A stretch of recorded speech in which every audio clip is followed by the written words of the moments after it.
রেহানা মারিয়াম নূর থেকে তো আপনার ফ্যান হয়ে গেছি আমি, যদিও লাক্স চ্যানেল সুপারস্টারের আমি ছোট ছিলাম তখন, আপনাকে এত বুঝতাম না। বাট রেহানা মারিয়াম নূর যে একটা ডিফারেন্ট ক্যারেক্টার ছিল, এত সাহসী একটা চরিত্র, এরপর থেকে যে আপনি ভাঙা গড়ার মধ্যে আছেন, কি বলবেন আপনার জার্নি সম্পর্কে? আসলে আমার জার্নিটা ডিফারেন্ট, আপনি বুঝতে পারছেন, একদমই আলাদা। আমি চেষ্টা করে যাচ্ছি আমার যে লক্ষ্য আমি আসলে স্থির করেছি সেই লক্ষ্যে পৌঁছানোর। আমার রাস্তাটা সহজ না, কঠিন, কিন্তু অসম্ভব না। আমি দেখছি তো, আমি চেষ্টা করছি এবং আমার সাথে আমি মানুষ পাচ্ছি। আমি গুটির মতো ক্যারেক্টার করতে পেরেছি, সুলতানার মতো ক্যারেক্টার করেছি, আমি মুস্কান জুবেরি করেছি, আমি অক্টোপাস করেছি খুফিয়াতে।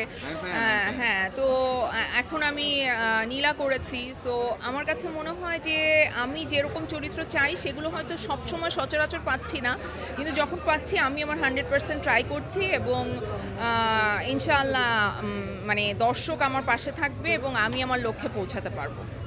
যেহেতু এটা ফার্স্ট শো, এখনও আমরা শো দেখিনি, আমাদের শো শুরু হবে একটু পরে। তো যেহেতু আমি কাজ করেছি, আমার তো আলাদা ধরনের একটা এক্সপেকটেশন থাকে, একটা এক্সাইটমেন্ট থাকে। আর আমি আমার প্রজেক্ট দ্বারা একটু বায়াসড, তো ভালো লাগাটা তো থাকবেই সবার আগে। বাট আমি সবসময়ই একটু প্রেফার করি যে অডিয়েন্সের সঙ্গে আমার মতের কতটা মিল হচ্ছে। যদি অডিয়েন্স এটাকে প্রেফার করে, অডিয়েন্স দেখে, তাহলে আমি মনে করব যে আমার যতটুকু চিন্তাধারা সেটা সাকসেসফুল।